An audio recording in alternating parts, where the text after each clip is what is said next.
pertama saya akan menjelaskan konsep manusia. Nah, jadi manusia juga dapat diartikan berbeda-beda, baik menurut sudut pandang biologis, rohani, dan istilah kebudayaan atau secara campuran. Nah, secara biologis, manusia diklasifikasikan sebagai Homo sapiens, atau sebuah spesies primata dari golongan mamalia yang dilengkapi otak berkemampuan tinggi.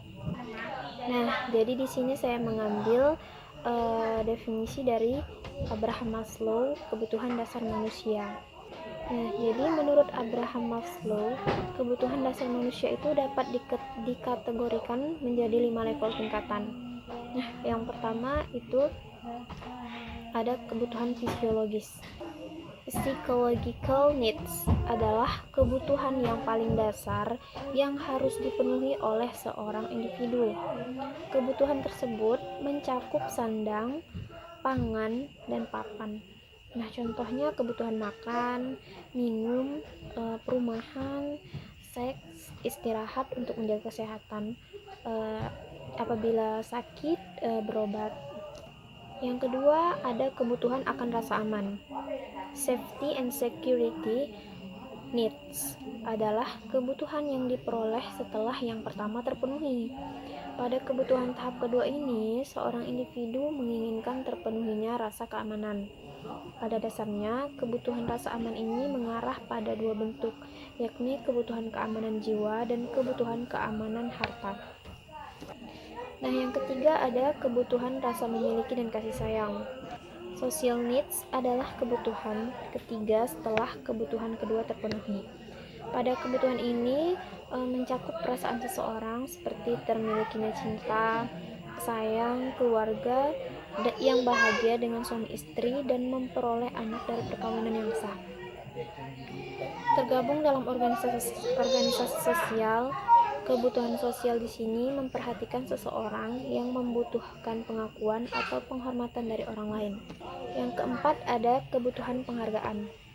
Esteem needs adalah kebutuhan keempat yang dipenuhi setelah kebutuhan ketiga terpenuhi. Nah, jadi pada kebutuhan ini seseorang mencakup pada keinginan untuk memperoleh harga diri atau respek diri. Ini bergantung pada keinginan atau kekuatan, kompetensi, kebebasan, dan kemandirian. Nah, ia juga bertalian dengan achievement motivation, dorongan untuk berprestasi. Pada tahap ini, seseorang memiliki keinginan kuat untuk memperhatikan prestasi yang dimiliki, serta prestasi tersebut selanjutnya diinginkan orang lain mengetahuinya dan menghargai atas prestasi yang telah diperoleh tersebut. Yang kelima ada kebutuhan aktualisasi diri, self-actualization. Jadi kebutuhan ini tertinggi dari teori Maslow. Pada tahap ini seseorang ingin terpenuhinya keinginan untuk aktualisasi diri, yaitu ingin menggunakan potensi yang dimiliki dan mengaktualisasikannya dalam bentuk pengembangan dirinya. Kondisi ini teraplikasi dalam bentuk pekerjaan yang dijalani sudah jauh lebih dari hanya sekedar rutinitas, namun pada sisi jauh lebih menantang dan penuh dengan kreativitas tingkat tinggi. Dan karyanya yang dihasilkan oleh dirinya dianggap luar biasa serta sangat patut untuk dihargai. Nah, demikian penjelasan dari kebutuhan dasar manusia. Terima kasih. Nah, di sini saya akan membahas tentang tata ruang dan desain, khususnya perpustakaan gitu. Jadi desain yang bagaimana yang cocok untuk perpustakaan. Nah, itu tergantung perpustakaannya tersebut ya gimana. Jadi nggak semua perpustakaan itu bisa disamaratakan, bisa itu fungsinya, bisa tata letaknya, itu tergantung dari perpustakaan tersebut. Jadi nggak semua perpustakaan itu memiliki ruang yang sama, memiliki lebar dan panjang yang sama gitu. Jadi kita harus membuat desain dan arsitekturnya itu sesuai dengan kebutuhan si pemakai tadi gitu. Jadi nggak bisa kita samain desain perpustakaan untuk perpustakaan universitas dengan desain perpustakaan untuk umum atau desain perpustakaan untuk sekolah gitu. Jadi fungsinya itu udah beda gitu. Jadi sebenarnya desain tadi ini tujuannya untuk mengkomunikasikan secara bahasanya nonverbal dari si desainer tadi gitu. Jadi biasanya sih kalau perpustakaan itu memiliki 3 fungsi dari arsitekturnya tadi itu gitu. Yang pertama itu bangunan yang direncanakannya tadi itu tujuannya apa gitu. Tujuannya yang pertama itu bisa jadi untuk kebutuhan pendidikan dan memberikan informasi teknologi dan informasinya gitu. Nah, berbicara tentang teknologi informasi pasti ada hubungannya dengan Digilib gitu. Nah, jadi gimana desain arsitektur Digilib yang baik, lalu gimana tata letaknya, tata ruangnya, diletakkan dia di depan kah atau di tengah atau di mana yang baiknya gitu. Nah, seperti itu. Yang kedua adalah mewujudkan bangunan yang menarik dan nyaman. Berbicara tentang menarik dan nyaman, mungkin nggak semua orang standarnya sama, tapi perpustakaan juga bisa mengambil titik tengahnya, gimana perpustakaan yang nyaman dan menarik tersebut gitu. Ataukah yang banyak warna, ataukah yang sedikit warna, atau sedikit hiasan atau yang gimana gitu.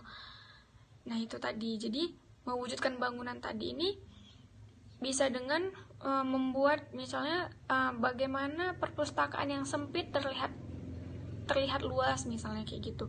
Nah, gimana perpustakaan yang kecil itu tadi terlihat luas dengan cara menggunakan cat yang berwarna putih misalnya, atau menggunakan rak-rak yang tidak terlalu lebar. Nah, jadi gitu kita memfungsikannya ininya gitu, maksudnya sesuai fungsinya aja gitu, nggak usah ditambah-tambah